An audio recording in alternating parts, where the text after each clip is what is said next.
ಓಂ ಶ್ರೀ ಪರಮಾತ್ಮನೇ ನಮಃ. ಶ್ರೀಮದ್ಭಗವದ್ಗೀತಾ ಅಥ ತ್ರಯೋದಶೋऽಧ್ಯಾಯಃ. ಕ್ಷೇತ್ರಕ್ಷೇತ್ರಜ್ಞವಿಭಾಗಯೋಗಃ. ಶ್ರೀಭಗವಾನುವಾಚ ಇದಂ ಶರೀರಂ ಕೌಂತೆಯ ಕ್ಷೇತ್ರಮಿತ್ಯಭಿಧೀಯತೆ. ಏತದ್ಯೋ ವೇತ್ತಿ तं ಪ್ರಾಹುಃ ಕ್ಷೇತ್ರಜ್ಞ ಇತಿ ತದ್ವಿದಃ. ಕ್ಷೇತ್ರಜ್ಞಂ ಚಾಪಿ ಮಾಂ ವಿದ್ಧಿ ಸರ್ವಕ್ಷೇತ್ರೇಷು ಭಾರತ. ಕ್ಷೇತ್ರಜ್ಞಯೋರ್ಜ್ಞಾನಂ ಯತ್ತಜ್ಞಾನಂ ಮತಂ ಮಮ. ತತ್ಕ್ಷೇತ್ರಂ ಯಚ್ಚ ಯಾದೃಕ್ ಚ ಯದ್ವಿಕಾರಿ ಯತಶ್ಚ ಯತ್. ಸ ಚ ಯೋ ಯತ್ಪ್ರಭಾವಶ್ಚ ತತ್ಸಮಾಸೇನ ಮೇ ಶೃಣು. ಋಷಿಭಿರ್ಬಹುಧಾ ಗೀತಂ ಛಂದೋಭಿರ್ವಿವಿಧೈಃ ಪೃಥಕ್. ಬ್ರಹ್ಮಸೂತ್ರಪದಶ್ಚೈವ ಹೇತುಮದ್ಭಿರ್ವಿನಿಶ್ಚಿತೈಃ. ಮಹಾಭೂತಾನ್ಯಹಂಕಾರೋ ಬುದ್ಧಿರವ್ಯಕ್ತಮೇವ ಚ. ಇಂದ್ರಿಯಾಣಿ ದಶೈಕಂ ಚ ಪಂಚಚೇಂದ್ರಿಯಗೋಚರಾಃ. ಇಚ್ಛಾ ದ್ವೇಷಃ ಸುಖಂ ದುಃಖಂ ಸಂಘಾತಶ್ಚೇತನಾ ಧೃತಿಃ. ಏತತ್ ಕ್ಷೇತ್ರಂ ಸಮಾಸೇನ ಸವಿಕಾರಮುದಾಹೃತಂ. ಅಮಾನಿತ್ವಮದಂಭಿತ್ವಮಹಿಂಸಾ ಕ್ಷಾಂತಿರಾರ್ಜವಂ. ಆಚಾರ್ಯೋಪಾಸನಂ ಶೌಚಂ ಸ್ಥೈರ್ಯಮಾತ್ಮವಿನಿಗ್ರಹಃ. ಇಂದ್ರಿಯಾರ್ಥೇಷು ವೈರಾಗ್ಯಮನಹಂಕಾರ ಏವ ಚ. ಜನ್ಮ ಮೃತ್ಯುಜರಾ ವ್ಯಾಧಿ ದುಃಖದೋಷಾನುದರ್ಶನಂ. ಅಸಕ್ತಿರನಭಿಷ್ವಂಗಃ ಪುತ್ರದಾರಗೃಹಾದಿಷು. ನಿತ್ಯಂ ಚ ಸಮಚಿತ್ತತ್ವಮಿಷ್ಟಾನಿಷ್ಟೋಪಪತ್ತಿಷು. ಮಯಿ ಚಾನನ್ಯಯೋಗೇನ ಭಕ್ತಿರವ್ಯಭಿಚಾರಿಣೀ. ವಿವಿಕ್ತದೇಶಸೇವಿತ್ವಮರತಿರ್ಜನ ಸಂಸದಿ. ಅಧ್ಯಾತ್ಮಜ್ಞಾನನಿತ್ಯತ್ವಂ ತತ್ವಜ್ಞಾನಾರ್ಥದರ್ಶನಂ. ಯತಜ್ಞಾನಮಿತಿ ಪ್ರೋಕ್ತಮಜ್ಞಾನಂ ಯದತೋನ್ಯಥಾ. ಜ್ಞೇಯಂ ಯತ್ತತ್ ಪ್ರವಕ್ಷ್ಯಾಮಿ ಯಜ್ಞಾತ್ವಾಮೃತಮಶ್ನುತೆ. ಅನಾದಿಮತ್ಪರಂ ಬ್ರಹ್ಮ ನ ಸತ್ತನ್ನಾಸದುಚ್ಯತೆ. ಸರ್ವತಃ ಪಾಣಿಪಾದಂ ತತ್ ಸರ್ವತೋಕ್ಷಿಶಿರೋಮುಖಂ. ಸರ್ವತಃ ಶ್ರುತಿಮಲ್ಲೋಕೆ ಸರ್ವಮಾವೃತ್ಯ ತಿಷ್ಠತಿ. ಸರ್ವೇಂದ್ರಿಯಗುಣಾಭಾಸಂ ಸರ್ವೇಂದ್ರಿಯವಿವರ್ಜಿತಂ. ಅಸಕ್ತಂ ಸರ್ವಭೃಕ್ಚೈವ ನಿರ್ಗುಣಂ ಗುಣಭೋಕ್ತೃ ಚ. ಬಹಿರಂತಶ್ಚ ಭೂತಾನಾಮಚರಂ ಚರಮೇವ ಚ. ಸೂಕ್ಷ್ಮತ್ವಾತ್ತದವಿಜ್ಞೇಯಂ ದೂರಸ್ಥಂ ಚಾಂತಿಕೆ ಚ ತತಃ. ಅವಿಭಕ್ತಂ ಚ ಭೂತೇಷು ವಿಭಕ್ತಮಿವ ಚ ಸ್ಥಿತಂ. ಭೂತಭರ್ತೃ ಚ ತಜ್ಜ್ಞೇಯಂ ಗ್ರಸಿಷ್ಣು ಪ್ರಭವಿಷ್ಣು ಚ. ಜ್ಯೋತಿಷಾಮಪಿ ತಜ್ಜ್ಯೋತಿಸ್ತಮಸಃ ಪರಮುಚ್ಯತೆ.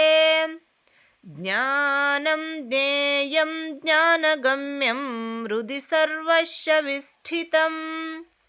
ಇತಿ ಕ್ಷೇತ್ರಂ ತಥಾ ಜ್ಞಾನಂ ಜ್ಞೇಯಂ ಚೋಕ್ತಂ ಸಮಾಸತಃ. ಮದ್ಭಕ್ತ ಏತದ್ವಿಜ್ಞಾಯ ಮದ್ಭಾವಾಯೋಪಪದ್ಯತೆ. ಪ್ರಕೃತಿಂ ಪುರುಷಂ ಚೈವ ವಿದ್ಯನಾಧಿ ಉಭಾವಪಿ. ವಿಕಾರಾಂಶ್ಚ ಗುಣಾಂಶ್ಚೈವ ವಿದ್ಧಿ ಪ್ರಕೃತಿ ಸಂಭವಾನ್. ಕಾರ್ಯಕಾರಣಕರ್ತೃತ್ವೇ ಹೇತುಃ ಪ್ರಕೃತಿರುಚ್ಯತೆ. पुरुषः सुखदुःखानां भोक्तृत्वे हेतुरुच्यते पुरुषः प्रकृतिस्थो हि भुङ्क्ते प्रकृतिजान् गुणान् कारणं गुणसङ्गोष्य सदसद्यो निजन्मसु उपद्रष्टानुमन्ता च भर्ता भोक्ता महेश्वरः परमात्मेति चाप्युक्तो देहेऽस्मिन् पुरुषः परः य एवं वेत्ति पुरुषं प्रकृतिं च गुणैः सह सर्वथा वर्तमानोऽपि न स भूयोऽभिजायते ध्यानेनात्मनि पश्यन्ति केचिदात्मानमात्मनाम् अन्ये साङ्ख्येन योगेन कर्मयोगेन चापरे अन्ये त्वेवमजानन्तः श्रुत्वान्येभ्य उपासते तेऽपि चातितरन्तेव मृत्युं श्रुतिपरायणाः यावत् सञ्जायते किञ्चित् सत्त्वं स्थावरजङ्गमम् क्षेत्रक्षेत्रज्ञसंयोगात् तद्विद्धि भरतर्षभ समं सर्वेषु भूतेषु तिष्ठन्तं परमेश्वरम् विनश्यत्स्व विनश्यन्तं यः पश्यति स पश्यति समं पश्यन् हि सर्वत्र समवस्थितमीश्वरम् न हीनस्त्यात्मनात्मानं ततो याति परां गतिम् प्रकृत्यैव च कर्माणि क्रियमाणानि सर्वशः यः पश्यति तथात्मानमकर्तारं स पश्यति यदा भूतपृथग्भावमेकस्थमनुपश्यति तत एव च विस्तारं ब्रह्म सम्पद्यते तदा अनादित्वान्निर्गुणत्वात् परमात्मायमव्ययः शरीरस्थोऽपि कौन्तेय न करोति न लिप्यते यथा सर्वगतं सौक्ष्म्यादाकाशं नोपलिप्यते सर्वत्रावस्थितो देहे तथात्मानोपलिप्यते यथा प्रकाशयत्येकः कृत्स्नं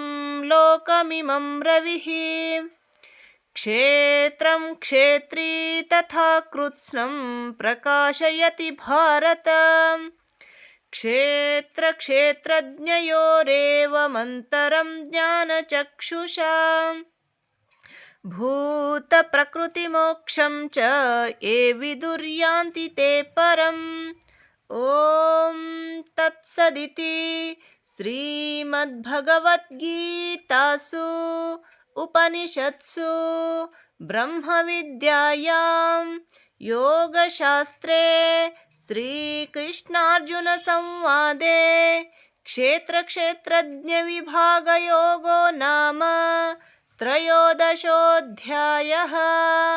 ॐ श्रीकृष्णार्पणमस्तु। हरि ओम्।